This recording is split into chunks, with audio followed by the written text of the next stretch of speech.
America में पढ़ाई का सपना अब सिर्फ यूनिवर्सिटी एडमिशन तक लिमिटेड नहीं रह गया। अब असली challenge visa approval, immigration scrutiny और लीगल कंप्लायंस बन चुका है। ट्रंप एडमिनिस्ट्रेशन की स्ट्रिक्टर वीजा पॉलिसीज का असर अब सीधे यूएस यूनिवर्सिटीज पर दिखाई देने लगा है। न्यू सर्वे के मुताबिक इंटरनेशनल स्टूडेंट एनरोलमेंट में करीब 20% की गिरावट दर्ज हुई है। इसका असर सिर्फ स्टूडेंट्स पर नहीं बल्कि यूनिवर्सिटीज की फंडिंग, जॉब्स और पूरे एजुकेशन सिस्टम पर पड़ सकता है। आज इस वीडियो में हम समझेंगे आखिर एनरोलमेंट इतनी तेजी से क्यों गिर रही है, नए वीजा स्क्रीनिंग रूल्स क्या कहते हैं, इंडियन स्टूडेंट्स को किन लीगल पॉलिसीज और प्रिकॉशंस का ध्यान रखना है और क्यों अब कई स्टूडेंट्स यूएस की जगह दूसरे देशों की तरफ देख रहे हैं। तो चलिए फिर जल्दी से वीडियो को शुरू करते हैं। हाय, मेरा नाम है वर्षा दुबे और आप मुझे देख रहे हैं एनबीटी टेक एड पर। NAFSA यानी एसोसिएशन ऑफ इंटरनेशनल एजुकेटर्स समेत कई एजुकेशन ग्रुप्स द्वारा किए गए सर्वे में 149 अमेरिकन कॉलेजेस और यूनिवर्सिटीज को शामिल किया गया।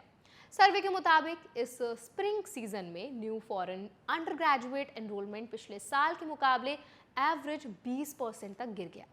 करीब 62% इंस्टीट्यूशंस ने कहा कि उनके अंडर ग्रेजुएट और ग्रेजुएट दोनों प्रोग्राम्स में इंटरनेशनल स्टूडेंट्स की संख्या कम हुई है।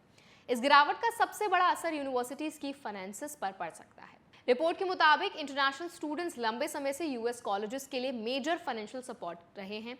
कई स्टूडेंट्स हर साल $25,000 से लेकर के $60,000 से ज़्यादा तक ट्यूशन फीस देते हैं, क्योंकि ज़्यादातर इंटरनेशनल स्टूडेंट्स को लार्ज स्कॉलरशिप्स या फाइनेंशियल एड नहीं मिलती। इसलिए यूनिवर्सिटीज़ हैविली उनकी फीस पर डिपेंड करती हैं। NAFSA के डेटा के मुताबिक 2024-25 एकेडमिक ईयर में लगभग 1.2 मिलियन इंटरनेशनल स्टूडेंट्स यूएस में पढ़ रहे थे। इन स्टूडेंट्स ने ट्यूशन, हाउसिंग, फूड, ट्रांसपोर्ट और डेली एक्सपेंसेस मिलाकर करीब $43 बिलियन अमेरिकन इकोनॉमी में कंट्रीब्यूट किया। इसका बड़ा हिस्सा यूनिवर्सिटीज के बजट्स में जाता है।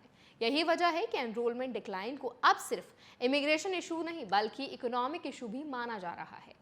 रिपोर्ट के मुताबिक ट्रंप एडमिनिस्ट्रेशन स्ट्रिक्टर स्क्रीनिंग और टाइटर इमिग्रेशन पाथवेज पर फोकस कर रही है।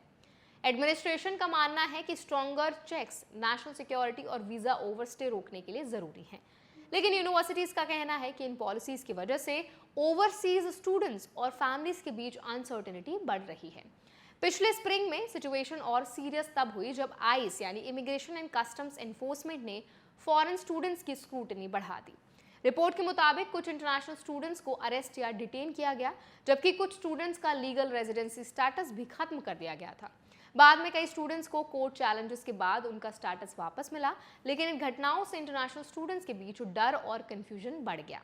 इसी दौरान स्टूडेंट वीजा इशुएंसेस में भी बड़ी गिरावट दर्ज हुई।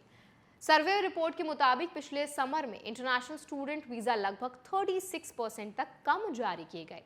इसके बाद मई महीने में यूएस स्टेट डिपार्टमेंट ने regular student visa interviews temporary pause कर दिए थे, ताकि जून में लागू होने वाले स्ट्रिक्टर स्क्रीनिंग प्रोसीजर्स की तैयारी की जा सके। सर्वे में शामिल 84% स्कूल्स ने एनरोलमेंट डिक्लाइन के पीछे रेस्ट्रिक्टिव गवर्नमेंट पॉलिसीज को बड़ा कारण बताया। अब यहाँ इंडियन स्टूडेंट्स के लिए सबसे ज़रूरी बात रूल्स और राइट्स को समझना है। सिर्फ स्ट्रिक्टर स्क्रूटिनी का मतलब ये नहीं होता कि हर स्टूडेंट रिस्क में है। अगर किसी स्टूडेंट का एडमिशन जेन्युइन है, यूनिवर्सिटी SEVP अप्रूव्ड है, फाइनेंशियल डॉक्यूमेंट्स प्रॉपर हैं और वीज़ा कंडीशंस फॉलो की जा रही हैं, तो लीगल स्टेटस बना रहता है। लेकिन अब डॉक्यूमेंटेशन एक्यूरेसी पहले से ज़्यादा इंपॉर्टेंट हो चुकी है। इंडियन स्टूडेंट्स को खास तौर पर DS-160 details, financial proof, I-20 documents, service compliance और एड्रेस अपडेट्स जैसी चीज़ों में एक्स्ट्रा केयरफुल रहना होगा, क्योंकि स्ट्रिक्टर स्क्रीनिंग के दौरान छोटी इनकंसिस्टेंसीज भी एडिशनल क्वेश्चनिंग या डिलेज की वजह बन सकती हैं। रिपोर्ट ये भी बताती है कि स्प्रिंग एनरोलमेंट अक्सर आने वाले फॉल एडमिशन सीजन का अर्ली इंडिकेटर माना जाता है। इसीलिए अगर आने वाले महीनों में भी एनरोलमेंट डिक्लाइन 20% के आसपास रहता है, तो कई यूनिवर्सिटीज़ को बजट कट्स, प्रोग्राम रिडक्शंस और स्टाफ लेऑफ्स तक करने पड़ सकते हैं। सर्वे में 1/3 से ज़्यादा इंस्टीट्यूशंस ने कहा कि अगर डिक्लाइन जारी रहा तो खर्च कम करना ज़रूरी हो जाएगा। दिलचस्प बात यह भी है कि सिर्फ यूएस ही नहीं, कनाडा, ऑस्ट्रेलिया और यूके जैसे दूसरे पॉपुलर स्टडी डेस्टिनेशंस में भी टाइटर इमिग्रेशन पॉलिसीज के कारण इंटरनेशनल एनरोलमेंट प्रेशर में है। लेकिन यूरोप और एशिया के कई यूनिवर्सिटीज ने इंटरनेशनल स्टूडेंट्स की संख्या बढ़ने की बात कही है। इसका मतलब है कि अब स्टूडेंट्स उन देशों को ज्यादा प्रेफर कर रहे हैं जहां वीजा सिस्टम्स कंपैरेटिवली वेलकमिंग और प्रिडिक्टेबल माने जा रहे हैं। इस पूरे सिचुएशन का सबसे बड़ा मैसेज इंडियन स्टूडेंट्स के लिए यही है कि अब स्टडी अब्रॉड प्लानिंग सिर्फ यूनिवर्सिटी रैंकिंग देखकर नहीं हो सकती। Visa policy trends, immigration enrolment, environment, legal compliance और पोस्ट स्टडी पाथवेज को इक्वली इंपॉर्टेंट मानना होगा।